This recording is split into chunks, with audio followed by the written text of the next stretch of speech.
மாதா தொலைக்காட்சி அன்புள்ளங்கள் அனைவருக்கும் அன்பான வாழ்த்துக்களும் வணக்கங்களும். புத்தாண்டில் புது மாற்றங்கள் காண்போம், புது வாழ்வு பெறுவோம் என்ற இந்த சிந்தனையுடன் இன்றைய வந்ததும் தந்ததும் நிகழ்ச்சி வாயிலாக உங்களை சந்திப்பதில் நான் பெருமகிழ்ச்சி அடைகின்றேன்.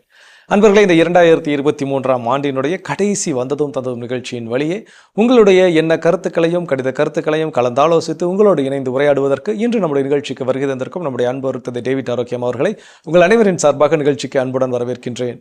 வணக்கம் ஃபாதர். வணக்கம். வணக்கம் தம்பி. எப்படி ஜோஸ்? நல்லா இருக்கிறேன் ஃபாதர், நீங்கள் நல்லா இருக்கிறீங்களா? கடவுள் கிருபையில் நமக்கு என்ன குறை? சிறப்பு. இந்த ஆண்டினுடைய இறுதி நாள். ஆமாம், கடைசி நாள். இதோட 23 முடிஞ்சது இல்லையா? கண்டிப்பாக 24. இனிமேல் ஆசைப்பட்டாலும் 23 வராது. ஸோ இறுதி மணித்துளிகள் அப்படின்னு சொல்கிற மாதிரி எல்லாருமே இன்னைக்கு கடந்த வாரத்தை போல இந்த வாரம் பரபரப்பாக புத்தாண்டு, ஆங்கில புத்தாண்டு திருப்பலிக்கெல்லாம் தயாராகிட்டு இருப்பாங்க. கோயிலுக்கு போகிறதுக்கு எல்லாம் ரெடி ஆகிட்டு இருப்பாங்க. பல இடங்களில் இப்போது வீட்டில் இருப்பாங்களான்னு தெரியல, எல்லாமே இந்த நன்றி வழிபாடுக்கு கோயில் கிளம்பியிருப்பாங்க.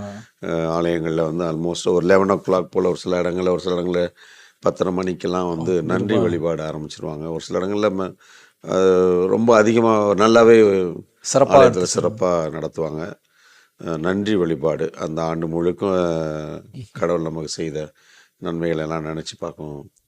வருகின்ற ஆண்டு கடவுள் நம்முடைய ஆசீர்வாதத்தோடு நம்ம நடத்துன்னு சொல்லிட்டு அந்த ஆலயத்தில் இது ஒரு நல்ல ஒரு ஆக்சுவலாக இது நம்ம பகுதியில் தான் இந்த மாதிரி உலகத்தில் வேறு எங்கேயுமே இந்த விஷயம் நான் பார்த்ததில்லை. அநேக நாடுகளுக்கு நான் போயிருக்கிறோம் இல்லைங்களா? குறிப்பாக ஐரோப்பிய நாடுகளில் பார்த்திங்கன்னா இந்த கிறிஸ்மஸ் அன்னைக்கு கோயிலுக்கு வருவாங்க. பட் ஜனவரி 1 பொதுவாக எவனுமே கோயிலுக்கே வரமாட்டாங்க. முக்கால்வாசி எல்லாம் அந்த ஹாலிடே சீசன் இல்லைங்களா? அது பல இடங்களில் கிறிஸ்மஸ்க்கு கூட கொஞ்சம் அந்த ஒரு மாதிரி ட்ரெடிஷ்னல் இருக்குது. இப்போ மிலான் சைடெலாம் ரொம்ப ட்ரெடிஷ்னலான ஏரியா இட்டலியில், அந்த அம்ரோசியன் ரைட்டு. அதனால் முக்கால்வாசி கோயில் அப்படின்னு இருப்பாங்க. பட் நிறைய இடங்களில் பார்த்திங்கன்னா ஐரோப்பிய நாடுகளில் எல்லாம் அந்த லீவுக்கு போயிடுவாங்க. வெக்கேஷன். அமெரிக்காலையும் பார்த்திங்கன்னா கிறிஸ்மஸ் சமயத்தில் பார்த்திங்கன்னா அமெரிக்கா நாடுகளில், அமெரிக்கா முழுக்க, கனடா, இந்த ஐரோப்பியனாலும் ஏர்போர்ட்லாம் சந்தை கடை மாதிரி இருக்கும். ஒரே க்ரௌடாக இருக்கும். மக்கள் இங்கேயும் அங்கேயும் ட்ராவல் பண்ணுறது இது மாதிரி அதிகமாக இருப்பாங்க. ஆனால் நம்ம நாட்டில் பார்த்திங்கன்னா இதுவும் இங்கேயும் விடுமுறை காலம்தான். அந்த ஒரு வாரம் 10 நாள். ஒரு காலத்தில் இது நல்லாவே ஒரு 15 நாள் லீவு இருந்தது. இப்போது அது ஒரு 10 நாள், ஒரு வாரம். இப்போ கிறிஸ்மஸ்க்கு லீவு, ஜனவரிக்கு லீவு, பள்ளிக்கூடம் அப்படின்ற மாதிரியான ஒரு இதெல்லாம் போயிட்டுருக்குது. கண்டிப்பாக. ஆனால் அந்த விடுப்புக்கு போகிறது வர்றது. ஆனால் எதுவாக இருந்தாலும் அந்த கிறிஸ்மஸ் அன்னைக்கு ஆலயத்துக்கு போகிறதும், புது வருஷத்தன்னைக்கு அந்த இரவு வழிபாடுக்கு எல்லாமே புது வருஷத்தன்னைக்கு பார்த்திங்கன்னா எல்லா ஆலயங்கள்லையுமே, அது இந்து கோயில்களாக இருக்கலாம், மசூதிகளாக இருக்கலாம், எங்கே வேணாலும் பார்த்திங்கனாலும் மக்கள் போய் அந்த முதல் நாளை கடவுளுக்கு ஒப்பு கொடுக்கணும், கடவுளுடைய ஆசீர்வாதத்தோடு ஆரம்பிக்கணுன்றது எல்லாருக்குமே நம்முடைய தாய்நாட்டில் இருக்கக்கூடிய ஒரு பழக்கம், ஒரு கலாச்சாரம். எதையுமே கடவுளுடைய ஆசீர்வாதத்தோடு ஆரம்பிக்கணும். எந்த இதுவாக இருக்கும், இப்போ ஆண்டினுடைய தொடக்கமாக இருக்கலாம், ஏதாவது நம்ம செய்கிற ஒரு வேலையாக இருக்கலாம், எந்த காரியமாக இருந்தாலும். ஒரு காலத்துலலாம் நாங்களாம் இப்போலாம் அது கிடையாது. எங்களுடைய நண்பர்கள் எங்கூட படிக்கிற இந்த பொதுவாக நம்ம இந்து பிள்ளை பசங்கள்லாம் பார்த்திங்கன்னா புது சட்டை போட்டு வந்தோம்னா அந்த காலருடைய 2 கார்னர்லேயும் அந்த ஒரு மஞ்சள் வச்சுட்டு வருவாங்க. ஆமாம் ஃபாதர், 2 காலர்லேயும் வைப்பாங்க, மஞ்சள் வச்சுருப்பாங்க. அது என்னென்னா அது அவங்க சாமிக்கு அந்த சட்டையை படைச்சிட்டு அப்புறம் போடுறது. அதுக்கு அது ஒரு கடவுளுக்கு நன்றி சொல்கிறது. அது அந்த ஒரு கலாச்சாரம் ஒரு காலத்தில். இப்போ அது ஏன்னா அப்போலாம் திருநாளுக்கு மட்டும்தான், தீபாவளிக்கு தான் பசங்க புது ட்ரெஸ் போட்டு வருவான். நம்ம கிறிஸ்மஸ்க்கு மட்டும்தான் நம்மளுக்கு கிடைக்கும். இந்த பொங்கலுக்கு இதுக்கெல்லாம் யாரும் ட்ரெஸ்லாம் ஒன்றும் எடுக்கிறது இல்லை. அந்த தீபாவளி, அதுக்கு தீபாவளி நடக்கும் போதே கிறிஸ்மஸ்க்கும் ட்ரெஸ் எடுத்துருவாங்க. ஏன்னா அப்போ தான் அந்த புது இதெல்லாம் கிடைக்கும்னு சொல்லிட்டு இந்த கிறிஸ்மஸ் ஷாப்பிங்லாம் தீபாவளி நேரத்தில் முடிஞ்சிடும். அது இருக்கப்பட்டவங்க வாங்கி, இல்லாதவங்க தான் கடனை வாங்கி அந்த நேரத்தில் அப்படியே போகிற கடைசியில் எடுப்பாங்க. பட் ஏறக்குறைய அந்த தீபாவளி சமயத்திலே எல்லாம் அந்த பட்டாசு வியாபாரம் எல்லாமே முடிஞ்சிடும். அது அந்த காலத்தில் அப்படி இருந்துச்சு. நாங்கள் இருந்த காலத்தில். இப்போல்லாம் எப்போ வேணாலும் துணி, வருஷம் ஃபுல்லாக துணி கடையில் கூட்டம் இருந்துக்கிட்டு தான் இருக்குது. வருஷம் ஃபுல்லாக நகை கடையில் கூட்டம் இருந்துக்கிட்டு தான் இருக்குது. ஆனால் மக்கள்கிட்ட பொருளாதாரம் கம்மியாக இருக்குது அப்படின்லாம் சொல்கிறாங்க. நம்மளுக்கு இது பெருசாக புரியல. அந்த மக்களை அந்த மாதிரி காலகட்டத்தில் அப்போ அந்த எடுத்து வைக்கிற துணி நீங்கள் சொன்ன மாதிரி 2 மாதம் வெயிட் பண்ணுவோம். கிறிஸ்மஸ் எப்பண்டா வரும், அந்த பீரோல இருந்து அந்த துணி எப்பண்டா நமக்கு எடுத்து கொடுப்பாங்க அப்படின்னு சொல்லிட்டு பொறுமையாக வெயிட் பண்ணிட்டு இருக்கணும். அது இது ஒரு நல்ல ஒரு கலாச்சாரம், நல்ல ஒரு பழக்கம். இது வந்து நம்ம சந்ததிகளுக்கு வந்து அவங்களுக்கு நம்ம கண்டிப்பாக இதை குறித்து நிறைய நம்ம சொல்லணும். கடவுளுடைய ஆசீர்வாதத்தோட எல்லா காரியத்தையும் ஆரம்பிக்கணும், கடவுளுக்கு நன்றி சொல்லணும். அதனால வந்து பவுலடியில் என்ன நேர்ந்தாலும் நீங்கள் வந்து கடவுள் நன்றி எப்பொழுதும் மகிழ்ச்சியாக இருங்க, என்ன நேர்ந்தாலும் நன்றி சொல்லுங்க அப்படின்றது வந்து ரொம்ப ஒரு அருமையான ஒரு காரியம் அது வந்து. அதனால் புத்தாண்டு புதுசாக மலரட்டும். நல்ல சிந்தனை. நம்ம இன்றைய நாளில் நம்ம சிறப்பான ஒரு டாக் ஷோ கொண்டு வந்திருக்கோம். ஒரு கதைக்களம் இல்லைங்களா, கதைக்களம், விவாத மேடைன்னு பொதுவாக சொல்லுவாங்க. இது விவாத மேடை வேண்டாம், கதைக்கிறதான, ஒருத்தருக்கு ஒருத்தர் வந்து பேசுவது, கருத்துக்களை பகிர்ந்து கொள்வது. அதனால அதை கதைக்களம் என்று போடுவோமே அப்படின்ட்டு நாங்கள் புதுசாக அது ஒரு சொல்லாடலை அதை உருவாக்கணும். அதனால புதிய சிந்தனை புதிய செயல், புதிய சிந்தனை புதிய செயல் அப்படின்னா வந்து நம்மள்ட்ட பழையெல்லாம் எல்லாமே இருந்துட்டு போகணும், புதுசாக ஒன்று யோசிங்க. இந்த ஆண்டுக்கு என்னுடைய சிந்தனையெல்லாம் எப்படி நான் மாற்ற போகிறேன், ஏதாவது ஒரு நாச்சு அட்லீஸ்ட்.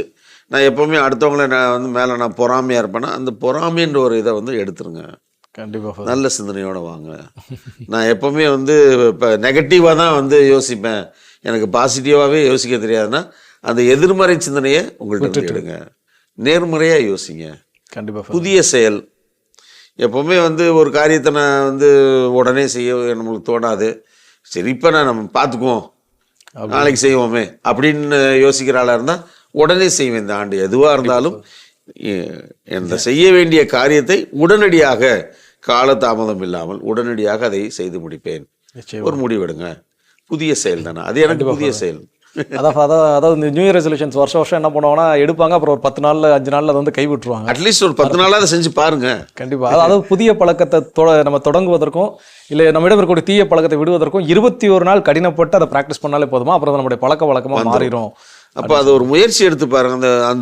அந்த முயற்சி எடுத்த அந்த நாட்கள்ல எப்படி நம்ம வாழ்க்கை எப்படி இருந்துச்சு, எப்படி மாற்றங்கள் இருந்தது யோசித்து பாருங்க. கண்டிப்பா. கடவுள் நமக்கு தான் 6வது அறிவை கொடுத்துருக்கிறாருல, மிருகங்கள் கொடுக்கல, அதுகளுக்கு யோசிக்க தெரியாது. நமக்கு அப்படி இருந்தாலும் நாயெல்லாம் நல்லா யோசிக்குதுன்றாங்க, காக்கா யோசிக்குதுன்றாங்க. அப்போ நான் காக்கா நாய் யோசிக்கும் போது நம்ம யோசித்தா என்ன பிரச்சனை, யோசிக்க வேண்டியதானே. அதனால இந்த புதிய சிந்தனை இருந்தால்தான் புதிய செயல் நம்ம பிறக்கும், இல்லாட்டி செயல் பிறக்க வாய்ப்பு இல்லை. அப்போது இதை மையமாக வைத்து மாணவர்கள், அவருடைய பெற்றோர்கள், ஆசிரியர்கள் இவங்கெல்லாம் வந்து ஒரு லோயலா கல்லூரியில் அங்கே அரங்கத்தில் இதை ரெடி பண்ணோம். கண்டிப்பாக மக்களுக்கு அது உண்மையிலே ஒரு நல்ல ஒரு புதிய பாதையை காட்டுன்னு ஒரு நம்பிக்கை. சிறப்பாக செயல்பட்டுருக்குறாங்க. இந்த ஆண்டு சொல்கிறாங்க நிறைய புதுசாக எல்லாம் செய்றீங்க. ஆமாம், கண்டிப்பாக. ஏன்னா காலம் போக போக மக்களுடைய ஆதரவு இன்னும் பெருகி கொண்டே இருந்தால் இன்னும் நிறைய புதிய காரியங்களை மாதா தொலைக்காட்சி முன்னெடுக்க நிறைய வாய்ப்புகள் நமக்கு இருக்குது. அதனால் கண்டிப்பாக மக்களுடைய ஆதரவு, கடவுளுடைய ஆசீர்வாதம், மக்களுடைய ஆதரவும் கடவுளுடைய ஆசீர்வாதம் இல்லாமல் நம்மால் எதுவுமே செய்ய முடியாது, வாய்ப்பே இல்லை. கண்டிப்பாக. சிறப்பு ஃபாதர். அப்படி நம்ம இன்னைக்கு கடிதங்களுக்கு போகுவோம். ஸோ இந்த 2023ஆம் ஆண்டினுடைய கடைசி வந்த நிகழ்ச்சியுடைய முதல் கடிதம் எங்க இருந்து அப்படின்னு பார்த்தீங்கன்னா, ராஜசேகரன் அப்படிங்கிறவர் பெங்களூர்ல இருந்து எழுதியிருக்கிறார். பெங்களூர்ல இருந்து ராஜசேகரன்.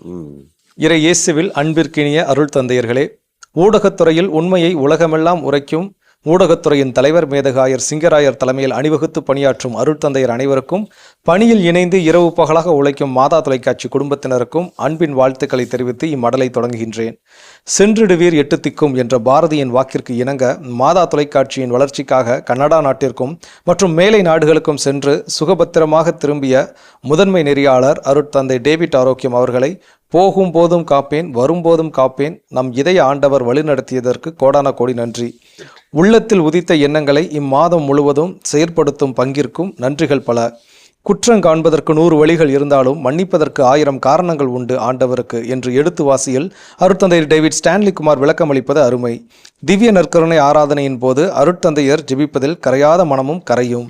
கிறிஸ்துமஸ் கீதங்களில் பிறக்கவிருக்கும் பாலகனுக்கு நாதங்களால் அர்ச்சிப்பது பெருமை அல்லவா? ஆலயங்களின் பெருமையை ஒவ்வொரு வாரமும் விளக்கி இல்லத்திலிருந்து இறைவனை வணங்குவதற்கு அரிய வாய்ப்பு. குடிலை நோக்கி நாம் செல்ல வழிவகைகள் விவரிக்கும் அருட்தந்தையர்களுக்கு 1000 நன்றி.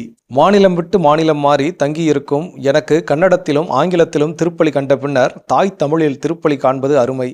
அன்னை மரிக்கு அர்ப்பணிக்கப்படும் ஜெபமாலையில் உடனிருந்து ஜெபித்தால் ஜெபமாலை அன்னையின் பரிந்துரை நிச்சயம் கிடைக்கும். துதி கீதங்களால் இறைவனை புகழும் வேளையில் நெஞ்சின் ஆழத்திலிருந்து இறை புகழ் வெளிக்கிளம்பும் அல்லவா. எத்தனை கோடி இன்பம் நம் மாதா தொலைக்காட்சியின் நிகழ்வுகளுக்கு நன்றி கூறி படைத்தளிக்கும் அனைத்து உள்ளங்களுக்கும் ஊக்கமும் ஆக்கமும் தர ஆண்டவனை வேண்டி இம்மடலை இத்துடன் நிறைவு செய்கின்றேன். தங்கள் அன்புள்ள ஜோசப் அந்தோணி, திருவிழிப்புத்தூர், தற்போது இருக்கிறது பெங்களூர். ஜோசப் அந்தோணி சகோதரருக்கு மிக்க மிக்க நன்றி. நீங்கள் திருவில்லிபுத்தூராக இருக்கலாம், ஆனால் பெங்களூரில் போய் நீங்கள் வந்து குடியிருந்தாலும் இந்த தமிழ் மனம் மாறாது அருமையான நல்ல சொற்கள், நல்ல அருமையான எழுத்து நடை, மொழி நடை, நல்ல சிந்தனைகள், நல்ல மாதா தொலைக்காட்சியை ஒவ்வொரு அங்குலமாக அதை நிகழ்ச்சிகளை எல்லாம் பார்த்து அந்த நிகழ்ச்சிகள் உங்களுக்கு தருகின்ற பாடங்களை, அனுபவங்களை வந்து மிக அழகாக, ரொம்ப அழகாக நல்ல வார்த்தைகளோடு நீங்கள் எங்களை வந்து பாராட்டினது, அந்த நிகழ்ச்சிகளை குறித்து நீங்கள் பகிர்ந்து கொண்டது எங்களுக்கு ரொம்ப ரொம்ப மகிழ்ச்சியாக இருக்கிறது. உண்மையிலேயே உங்களை நினைக்கின்ற பொழுது எனக்கு பெருமையாக இருக்கிறது. அதனால் கண்டிப்பாக தொடர்ந்து நீங்கள் வந்து இதே மாதிரியான உற்சாகம் தருகின்ற, உண்மையை வெளிப்படுத்துகின்ற உங்களது அனுபவங்களை மாதா தொலைக்காட்சி குடும்பத்தாரோடு நீங்கள் பகிர்ந்து கொள்ளுங்கள். உங்களுக்கு நாங்கள் எப்பொழுதுமே மன்றாடுறோம். நீங்கள் நல்ல சுகத்தோடு நீடிய ஆயுளோடு உங்களது வாழ்க்கை அமைய எங்களது ஜெபங்களும் கடவுளின் ஆசீரும். வருகின்ற புதிய ஆண்டு உங்கள் வாழ்க்கையில் நல்லதொரு இன்னும் நிறைவான ஆசிரியை கடவுள் உங்களுக்கு கொடுக்க வேண்டும் என்று சொல்லி தொடர்ந்து உங்களுக்கு ஜெபிக்கிறேன். கடவுளின் ஆசிரியர் நாளும் உங்களோடு. ஸோ சிறப்பு ஃபாதர். அப்படியே ஜோசப் ஆண்டனி கடிதத்தை தொடர்ந்து அடுத்ததாக வந்து எலிசபெத் மேரி மேலகரம் தென்காசியிலேருந்து எழுதியிருக்கிறாங்க. தென்காசியிலேருந்து வந்திருக்குங்களா? தென்காசி இந்த மழையில் அதிகமாக பாதிக்கப்பட்ட ஒரு அருட்தந்தை டேவிட் ஆரோக்கியம் அவர்களுக்கு வணக்கம். மாதா தொலைக்காட்சி இறைவன் நமக்கு தந்த விலை மதிப்பில்லா பொக்கிஷம். எங்கள் தனிமைக்கு கிடைத்த மாபெரும் ஆறுதல். 2020ஆம் ஆண்டு கொரோனா தீவிரமாக பரவிய நேரத்தில் உடல் நோயால் நான் மிகவும் துன்பப்பட்டேன். லாக்டவுன், சிகிச்சைக்கு செல்ல முடியாத நிலை. உலகம் முழுவதுமே லாக்டவுனால் ஸ்தம்பித்து போய்விட்டது. ஆனால் உயிரோட்டமாக செயல்பட்டது நம் மாதா டிவி மட்டுமே என்றதால் தான் அன்று என் உயிர் பிழைத்து இன்று உங்கள் முன்னால் சாட்சியாக இம்மடல் மூலம் நிற்கின்றேன். ஆண்டவருக்கு நன்றி. 2020 ஜனவரி முதல் டிசம்பர் வரை நோயினால் படுத்த படுக்கையாகிவிட்டேன். 2020 மார்ச் மாதம் முதல் ஆகஸ்ட் மாதம் முடிய தென்காசியில் கொரோனா உச்சகட்டத்தில் இருந்தது. ஒரே பயம். மாதா டிவியில் நடத்தப்பட்ட திருப்பலி, ஜெபமாலை, ஆராதனை, பாட்டுகள், கொடுக்கப்பட்ட செய்திகளை கேட்டு ஆறுதல் அடைந்தோம். 2020 ஜூலை 27 முதல் ஆகஸ்ட் 2 முடிய நடத்தப்பட்ட தியான உரைகள் அஞ்சாதே தலைப்பில் நான் உன்னோடு, உடனிருக்கும் இறைவன், பாதுகாக்கும் இறைவன், வழிநடத்தும் இறைவன், நம்பிக்கையூட்டும் இறைவன், அருள் வழங்கும் இறைவன் தலைப்பில் ஆயரவர்கள், அருட்பணியாளர்கள் உரையாற்றிய இறை செய்திகள் எங்களுக்கு இருந்த பயத்தை அகற்றி உடலுக்கும் உள்ளத்திற்கும் அருமருந்தாக அமைந்தன. 2020 டிசம்பர் 14 அன்று காலை என் உடல்நிலை மிகவும் மோசமாகி மூர்ச்சையாகிவிட்டேன். கோமா ஸ்டேஜுக்கு போயிட்டான். இறைவன் என் கணவருக்கு நல்ல ஞானத்தை கொடுத்து எனக்கு ஃபர்ஸ்ட் எய்ட் கொடுத்து கொண்டே தெரிந்த நண்பர்களுக்கும் ஆம்புலன்ஸுக்கும் ஃபோன் செய்து ஆஸ்பத்திரியில் அவசர சிகிச்சை பிரிவில் சேர்த்து ட்ரீட்மெண்ட் கொடுத்த டாக்டர்ஸ் 12 மணி நேரம் டைம் கொடுத்தார்களாம். பிள்ளைகள், என் சகோதர சகோதரிகள், உறவினர்களுக்கெல்லாம் மிகவும் ஆபத்தான நிலையில் மருத்துவமனையில் இருப்பதாக செய்தி சென்று விட்டது. எல்லோரும் அறைக்கு வெளியே நின்று ஜெபித்துக் கொண்டே இருந்தார்களாம். இரவு 1 மணிக்கு மேல் கண் விழித்தவுடன் உங்கள் தெய்வம் தான் அவர்களை காப்பாற்றியுள்ளது என்றார்கள். ஏனென்றால் 3 ஆண்டுகள் கழித்து இதை கூறுகிறேன் என்று வாசிக்கும் சகோதரர் ஜோ மற்றும் கேட்டுக்கொண்டிருக்கும் தந்தை அவர்களுக்கும் மற்றும் மாதா டிவி அன்பர்களும் நினைக்கலாம். கொரோனா தீவிரமாக பரவி கொண்டிருந்த நிலையில் முதுமை, தனிமை நிலையில் இருந்தல் நாங்கள் இருவரும் பூட்டிய வீட்டிற்குள்ளே வெளி உலகத்தையே பார்க்காமல் எப்பொழுதும் என்ன நிகழுமோ என்ற அச்சத்தில் மாதா டிவியை பார்த்து கொண்டே எங்கள் பயம் சற்று நீங்கிய நிலையில் இருந்தோம். அடிக்கடி தியான உரைகளை குறித்து விவிலிய வாசகங்களையும் வசனங்களையும் திருப்பலி பாடல்களையும் படித்துக்கொண்டே மனதை ஆற்றுப்படுத்துவோம். அதனால்தான் நான் மூர்ச்சையாகி 14 மணி நேரம் இருந்தபோது டாக்டர்ஸ் கைவிட்ட நிலையில் எனக்கு ஆண்டவர் இயேசு உயிர் மூச்சை கொடுத்தார்கள்.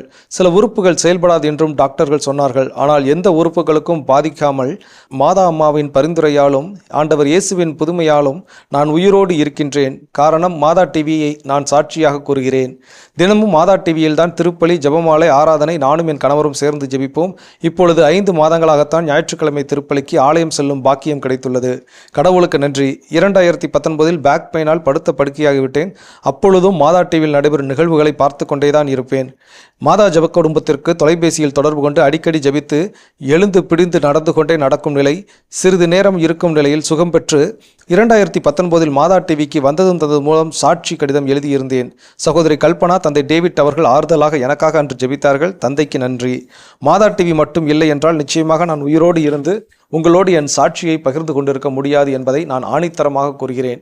அடிக்கடி மாதா ஜப குடும்பத்தோடு தொலைபேசியில் தொடர்பு கொண்டு ஜெபிப்பேன். அடிக்கடி அவர்களோடு தொடர்பு கொண்டு ஜெபிப்பதால் நான் ஏராளமான நன்மைகளை பெற்றுள்ளேன். 2023 ஜூன் மாதம் என் சகோதரர் ஜோசப்பிற்கு காலில் ஒரு அறுவை சிகிச்சை நடந்தது. ஒரு வாரம் சுயநினைவு இல்லாமல் இருந்தார். திடீரென அதிகாலை 3:30 மணிக்கு ஆபத்தான நிலையில் பிறப்பது கடினம் என்று டாக்டர் கூறிவிட்டார். நான் மாதா டிவி ஜப குடும்பத்தோடு தொலைபேசியில் தொடர்பு கொண்டு சகோதரின் நிலையை கூறினேன். 4:10 4:30 வரை சகோதரி அவர்கள் கண்ணீரோடு மிகுந்த பாரத்தோடும் ஜெபித்தார்கள். ஆண்டவர் இயேசு அற்புதமாக இன்றைய குணப்படுத்துவார், நம்பிக்கையாக இருங்கள் என்றார்கள். என்ன அதிசயம்! அன்று மாலை 4:45 மணிக்கு கண் திறந்து பார்த்தார். கேட்டதற்கு தலையை அசைத்தார்கள். உடல் உறுப்புகள் வேலை செய்தன. அதிசயம் செய்த இயேசுவை போற்றி புகழ்ந்து கொண்டே இருந்தோம். மறுநாள் மாதா டிவியில் தொடர்பு கொண்டு மாதா டிவிக்கு நன்றி கூறினேன். அதே சகோதரருக்கு 2023 ஆகஸ்ட் மாதம் இதய சிகிச்சை நடைபெற்றது. அப்பொழுது மாதா டிவி ஜப குடும்பத்தோடு தொடர்பு கொண்டு ஜெபித்தேன். நன்கு குணம் பெற்றார்கள். இப்பொழுது நல்ல சுகத்தோடு இருக்கிறார்கள். மாதா ஜப குடும்ப சகோதர சகோதரிகளுக்கும் இந்நிகழ்ச்சியை ஏற்பாடு செய்த தந்தை டேவிட் ஆரோக்கியம் அவர்களுக்கும் மிக்க நன்றி. நான் மாதா டிவியின் அடிமை. மாதா தொலைக்காட்சி நமது பெருமை, அதை தாங்குவது நமது கடமை. ஆம், எனது கடமையாகும். எனவே மதிப்பிற்குரிய தந்தை டேவிட் ஆரோக்கியம் அவர்களே, 2021 நான் மாதா டிவியின் மாதாந்திர சந்தாதாரர், அதாவது மந்த்லி சப்ஸ்கிரைபர் ஆகிவிட்டேன். முன்பு தொடர்ந்து அனுப்பாமல் எப்பொழுதாவது அனுப்பி வந்தேன். இப்பொழுது மாதம் தொடர்ந்து ரூபாய் 1000 அனுப்பி விடுவேன். அருட்தந்தை அவர்களே, தற்போதுள்ள என் நிலைமையை பற்றி தங்களுக்கு தனியாக எழுதுகிறேன். கட்டாயம் நீங்கள் அதை வாசிக்க வேண்டும். எனக்காகவும் என் கணவருக்காகவும் தினமும் ஜெபியுங்கள். மாதா ஜப குடும்பத்தாரிடமும் மற்றும் அருட்தந்தைகளிடமும் அருள் சகோதரிகளிடமும் பணிபுரியும் அனைத்து சகோதரிடம் கூறி ஜெபிக்க சொல்லுங்கள். தினமும் மாதா டிவியில் தான் திருப்பலி பார்ப்போம். நானும் என் கணவரும் சேர்ந்து ஜபமாலை திருப்பலி ஆராதனையில் கலந்து கொண்டு ஜெபிப்போம். தங்களுக்காகவும் மற்றும் அருட்தந்தையர்கள் அருட்சகோதரிகளுக்காகவும் பணிபுரியும் அன்பு சகோதர சகோதரிகளுக்காகவும் மாதா டிவி மென்மேலும் வளர்ச்சி அடையவும் உலகம் முழுவதிலும் உள்ள எல்லா இல்லங்களிலும் இறையாட்சி முழங்கவும் தினமும் ஜெபிக்கிறோம். அருட்தந்தை அவர்களே, பொறுமையாக கேட்ட தங்களுக்கும் என் நீண்ட மடலை வாசித்த சகோதரர் ஜோவுக்கும் நன்றி. இயேசுவுக்கே நன்றி. இயேசுவுக்கே புகழ். மரியே வாழ்க. அன்பு சகோதரி எலிசபெத் மேரி, மேலகரம், தென்காசி. அதனால் அம்மா ரொம்ப சந்தோஷம், ரொம்ப சந்தோஷம். உங்களுடைய சாட்சிய பகிர்வு, கடவுள் உங்களுக்கு செய்த காட்டிய இரக்கம், உங்கள் சகோதரருக்கு காட்டிய இரக்கம், இவைகள் எல்லாம் உங்களுடைய விசுவாசத்தினால், உங்களுடைய விசுவாசனுடைய கடவுள் எனக்கு கண்டிப்பாக என்னை குணப்படுத்துவார், என் சகோதரனை குணப்படுத்துவார், அவர் என்னை கைவிட மாட்டார், நாங்கள் உண்மையிலே கடவுளை விட்டு விலகவே மாட்டோம் என்று நீங்கள் உறுதியாக இருந்த அந்த நம்பிக்கைக்கு, அந்த விசுவாசத்திற்கு கடவுள் உங்களுக்கு கொடுத்த கொடைதான் நீங்கள் பெற்றுக்கொண்ட இந்த சுகம். இந்த மாதா தொலைக்காட்சி ஜெபிக்கும் குடும்பமும் சரி, இங்கே இருக்கிற அத்தனை பேரும் உங்களுடைய விசுவாசத்தை தூண்டி எழுப்புவதற்கு நாங்கள் உதவியாக இருந்தோம். உங்களோடு இணைந்து கடவுளிடத்தில் நாங்களும் மன்றாடினோம். கடவுளுடைய இரக்கத்திற்காக, அவருடைய கருணைக்காக நாங்களும் மன்றாடினோம். உங்களுடைய விசுவாசமும் இங்கே இருக்கிற அத்தனை பேரும் சேர்ந்து உங்களுக்காக ஜெபித்த அந்த ஜெபத்தினுடைய வெளிப்பாடு தான் கண்டிப்பாக கடவுளுடைய அந்த கிருபை, கடவுளுடைய ஆசீர்வாதம் உங்களுக்கு கிடைச்சிருக்குது. ரொம்ப சந்தோஷம். நிகழ்ச்சிகள்லாம் உங்களுக்கு ரொம்ப பயனுள்ளதாக இருக்குது அப்படின்னு நீங்கள், உங்களுடைய துணைவர், கணவர், உங்கள் 2 பேர்த்துக்குமே, உங்கள் குடும்பத்தில் இருக்கின்ற ஒவ்வொருவருக்கும் இது மிகவும் ஆறுதலாக இருக்கிறது என்று நீங்கள் எழுதிய வார்த்தைகள் எங்களுக்கும் அது மகிழ்ச்சியாக இருக்கிறது, நிறைவாக இருக்கிறது. சமீபத்தில் தென்காசி பகுதிகளில், குற்றால பகுதி, திருநெல்வேலி, தூத்துக்குடி பகுதியில் பயங்கர மழை. நீங்களாம் எப்படி இருக்கிறீங்க? நல்லா இருக்கிறீங்களா? உங்களுக்காக நாங்கள் மன்றாடுறோம். கண்டிப்பாக கடவுளுடைய ஆசீர்வாதம் உங்களுக்கு வரணும். உங்கள் மக்கள்லாம் பத்திரமாக அங்கே இருக்க வேண்டும் என்று சொல்லி நாங்கள் தொடர்ந்து உங்களுக்காக மன்றாடுறோம். வருகின்ற புது ஆண்டிலே உங்களுடைய நீங்கள் எதிர்பார்க்கின்ற ஒவ்வொரு காரியத்தையும் கடவுள் தன் இரக்கத்தினால் உங்களுக்கு நிறைவாக அருள வேண்டும் என்று சொல்லி உங்களுக்காக தொடர்ந்து மன்றாடுறோம். கடவுளின் ஆசிரியர்னாலும் உங்களோடு. ஸோ சிறப்பு ஃபாதர். அப்படியே 2023 ஆண்டினுடைய கடைசி வந்தது கடிதம். ஸோ யார் அது அப்படின்னா, பிலேந்திரன், சங்கரன் கோவில், தென்காசியில இருந்து அப்படியே பக்கத்தில் தமிழ்மிகு பிலேந்திரன் ஐயாவுடைய கடிதம். Very good. இயேசுவுக்கே புகழ். மரியே வாழ்க. உலக கத்தோலிக்க கிறிஸ்தவர்களின் நம்பிக்கை ஆன்மீக தொலைக்காட்சியான தமிழ்மிகு மாதா தொலைக்காட்சிக்கு வாழ்த்துகளும் ஜபங்களும் கோடான கோடி உரித்தாகுக. 9/12/23 அன்று துதி ஆராதனை படைப்பு தலைமை தமிழ்மிகு அருட்பணி டேவிட் ஆரோக்கியம் அவர்களுக்கு அன்று ஒளிபரப்பான துதி ஆராதனை பாடல்கள் நம்பிக்கை மையப்படுத்திய கருத்தாக வைத்து பாடிய பாடல்கள் அனைத்தும் மிகவும் அற்புதமாகவும் சிறப்புக்குரியதாகவும் இருந்தது. மேலும் நம்பிக்கை என்ற மைய கருத்து சென்னையில் மிக்ஜாம் புயல் பாதிப்பால் வீட்டை விட்டு வெளியில் வர முடியாமலும் உணவு பால் தண்ணீர் கிடைக்காமல் மக்கள் பெற்ற துன்பங்களில் இருந்து மீண்டு தங்களின் இயல்பான வாழ்க்கைக்கு மெல்ல மெல்ல திரும்பிக் கொண்டிருக்கும் சமயத்தில் அன்னை மரியாளின் அரவணைப்பிலும் தூய ஆவியாரின் பாதுகாப்பும் நம்பிக்கை என்ற மைய கருத்தில் துதி ஆராதனையால் பாடிய 3 பாடல்களும் மிகவும் சிறப்பு ஆகும். மேலும் வெள்ள பாதிப்பில் இருந்து மீண்டு இயல்பான வாழ்க்கைக்கு திரும்ப என் குடும்பத்தாரின் ஜெபங்கள் கோடான கோடிகள். துதி ஆராதனை பாடல்களை மிகவும் உற்சாகத்துடன் பாடி மாதா தொலைக்காட்சிக்கு பார்ப்பவர்களும் படித்து பாடும்படி வைத்த அருள் பணியாளர்கள் அருள்மிகு தமிழ்மிகு டேவிட் ஆரோக்கியம் அவர்கள், அருள் திரு தமிழ்மிகு பவுலா ஜெயக்குமார் அவர்கள், அருள் திரு தமிழ்மிகு கோபி இமானுவேல் அவர்கள், அருள் திரு தமிழ்மிகு ஜாக்சன் அவர்கள் அப்படின்னு எல்லாரோட ஃபாதரனையுமே போட்டு இது பண்ணியிருக்காங்க. உங்கள் அனைவரின் உற்சாகமும் இசையமைப்பும் வடிவமைப்பு ஒளிப்பதிவு விடுபட்ட அன்பு மாதா தொலைக்காட்சியின் தமிழ்மிகு பணியாளர்கள் அனைவருக்கும் என் குடும்பத்தாரின் ஜெபங்களும் வாழ்த்துக்களும் கோடான கோடிகள். இப்படிக்கு பலேந்திரன் சங்கரன் கோவில் அப்படின்னு சொல்லி நம்முடைய பிரைஷன் வர்ஷிப் ப்ரோக்ராம்கான ஒரு பாராட்டு கடிதம். எப்பொழுதுமே அவர் எழுதுகின்ற பொழுது நிகழ்ச்சிகளை குறித்து ஒரு சின்னதாக ஒரு அலசல் இருக்கும். அது எப்படி இருந்துச்சு, என்ன மாதிரி சிறப்பாக செஞ்சுருந்தாங்க, அது ஒரு தமிழ் மனத்தோட அந்த கடிதத்தில் தமிழ் மனம் அப்படியே அப்படியே எல்லாரும் அந்த வாசிக்கிறவங்களும் சரி கேட்குறவங்களும் சரி பார்க்குறவங்களும் அவ்வளோ பேருக்குமே அந்த தமிழ் மனம் பொங்க அவருடைய கடிதத்தில் பிளவேந்திரன் ஐயா உடைய கடிதம் சங்கரன் கோயில் உங்கள் பகுதியிலலாம் எப்படி மழையெல்லாம் அதிகமாக இருந்ததா, இல்லை நீங்கள்லாம் பாதுகாப்பாக இருக்கிறீங்களா, நல்லா இருங்க. ஏன்னா அந்த உங்கள் பகுதியில் எல்லாமே மழையினால் பெரிதும் பாதிக்கப்பட்டிருந்தது என்பது நாங்கள் எல்லாரும் தெரியும். உங்களுக்காக நாங்கள் மன்றாடணும். நீங்களும் நல்ல சுகத்தோடு வருகின்ற இந்த புதிய ஆண்டிலே நீங்கள் எதிர்நோக்கி இருக்கின்ற ஒவ்வொரு காரியத்தையும் கடவுள் தன் கரம் கொண்டு உங்களை ஆசீர்வதிக்க வேண்டும் சொல்லி நாங்கள் மன்றாடணும். கடவுளின் ஆசிரியனாலும் உங்களோடு. ஸோ சிறப்பு ஃபாதர், 2023 கடைசி வந்த நிகழ்ச்சி ரொம்ப சிறப்பாகவே இன்னைக்கு போயிருக்குது. ஸோ நிறைவாக இந்த ஒரு நாளை ஒரு சின்ன ஜபத்தோடு இன்னைக்கு நம்ம நிகழ்ச்சி மிக்க மகிழ்ச்சி. இந்த ஆண்டு முழுவதும் உங்களுடைய அன்பினாலும் ஆதரவினாலும் ஜெபங்களினாலும் கடவுளுடைய ஆசீர்வாதத்தினாலும் மாதா தொலைக்காட்சி பல்வேறு காரியங்களை முன்னெடுத்து செய்து கொண்டிருக்கிறது. இந்த ஆண்டு முழுவதும் கடவுளின் கரத்தை நாங்கள் கண்கூடாக கண்டிருக்கிறோம், அனுபவித்து கொண்டிருக்கிறோம். அதற்கெல்லாம் முக்கிய காரணம் உங்களது அன்பு, உங்களது ஜெபங்கள், கடவுளின் இரக்கம், அன்னை மரியாளின் பரிந்துரை.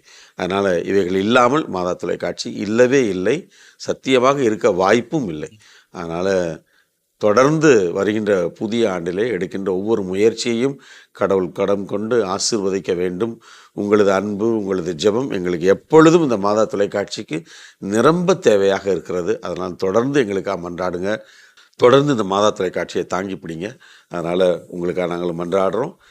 கண்களை மூடி கடவுளிடத்தில் இந்த ஆண்டு முழுவதும் கடவுள் நமக்கு செய்த எல்லா நன்மைகளுக்கும் நன்றி சொல்லி தொடர்ந்து நம்மை அவர் வழி நடத்த வேண்டும் என்று நாம் ஒப்பு கொடுத்து மன்றாடுவோம்.